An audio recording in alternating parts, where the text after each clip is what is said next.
Today's video, we are going to test three 6-inch direct drive random orbit dual mode sanders. The Festool RO150, the Bosch GET75-6N, and the Makita BO6050. I've been using direct drive dual mode sanders for about 15 years, and I can tell you they are very handy sanders, from flattening to stock removal, finish sanding, and even polishing. Carpentry, flooring, woodworking, and solid surface countertops are some of the trades that can really benefit from these sanders. Now, all three sanders are available at Acme Tools. The Festool RO150 retails for $620 and comes with a case, edge protector, and a handle. It's a variable speed, 6-amp motor with a 5mm sanding stroke and weighs 5.07 pounds. The Bosch retails for $299, comes with an edge protector, handle, Allen wrench, and 2 vacuum adapters, but no case. It's a variable speed 7.5-amp motor with a 4.5mm sanding stroke and weighs 5.7 pounds. The Makita retails for $319, comes with an edge protector, handle, and case. It's a variable speed 6.6-amp motor with a 5.5mm sanding stroke and weighs 5.7 pounds. Now let's look at the head of each sander. Starting with the Festool, it has a spindle lock and a 3-tab locking pad, which makes it easy to change out. The gold plate is a counterbalance, and you can see when I rotate the head, it has an eccentric orbit, which gives it the random orbit. Next, the Makita. It also has a spindle lock and threaded connection for quick changing. The large silver plate is the counterbalance, and you can see again when I rotate the head, it has an eccentric orbit, giving it that random orbit. And now the Bosch. It doesn't have a spindle lock and uses an Allen wrench to remove the pad. This is because the geared mechanism is inside the body and behind a dust protector. But you can see the same eccentric orbit when I rotate the head. Next is the noise and variable speed test in direct drive mode.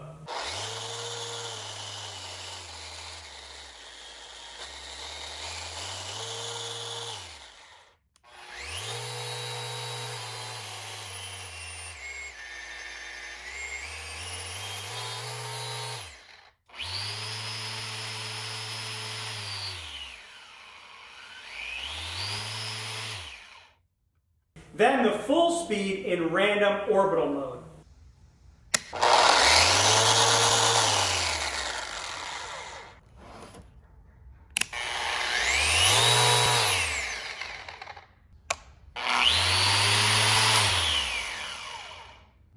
Starting with 3 new 60 grit sanding discs.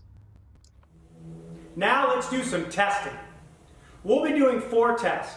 Stock removal in the direct drive mode with dust collection test, finish sanding test in random orbit mode, and an infrared thermal test after 5 minutes of use in direct drive mode.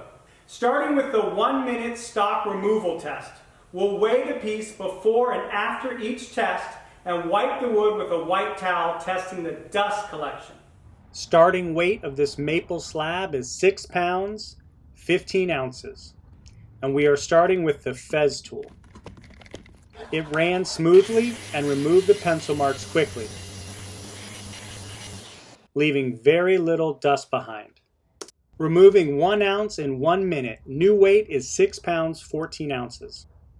Next, the Makita, which didn't run as smoothly, but was able to quickly remove material and had good dust collection.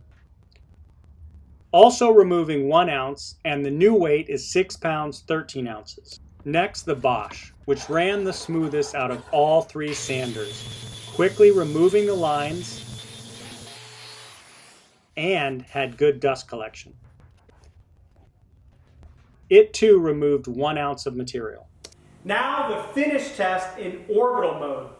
Sanding walnut with 60 grit, then move to 180 grit to see if we can get a scratch-free surface. Starting with the Bosch, doing 4 passes with the 60 grit, then 4 passes with 180 grit. If the sander is running smooth and not off balance, we should be able to remove the previous scratches. If it's off balance, there will be deep scratches and swirls that won't come out. The Bosch was smooth and removed all scratches. Next, the Festool. This was also smooth and balanced, removing all the scratches. Now the Makita. This was not as smooth and difficult to keep balanced, leaving behind scratches and swirls. Next, the thermal test. After 5 minutes of sanding in direct drive mode, we'll check the temperature of each sander. Starting with the Festool, after 5 minutes, the temperature rose to a high of 131 degrees Fahrenheit. The shell of the sander was about 106 degrees. This is pretty typical for this style sander. Next, the Bosch. This was the coolest sander out of the 3, reaching only 121 degrees. Last, the Makita. This had the highest temperature of the 3, reaching 141 degrees. That's 20 degrees higher than the Bosch and 10 degrees higher than the Festool. Well, that concludes the testing. So here are my thoughts. You probably noticed I didn't use the auxiliary handle. That's because you want to keep even pressure over the pad. Swirl marks are created when the disc goes out of balance from uneven pressure. No matter what mode you're in or what sander you use, light and even pressure is the key to quality sanding. In the noise test, there wasn't a huge difference, but the Makita was the quietest, then Bosch, and last Festool. The testing showed all sanders removed about the same amount of material, 1 ounce, and removed the pencil marks quickly. The dust collection was pretty even, as you saw. The finishing test is where the differences really showed up. The Festool and Bosch both did really well removing the scratches and were smooth to operate.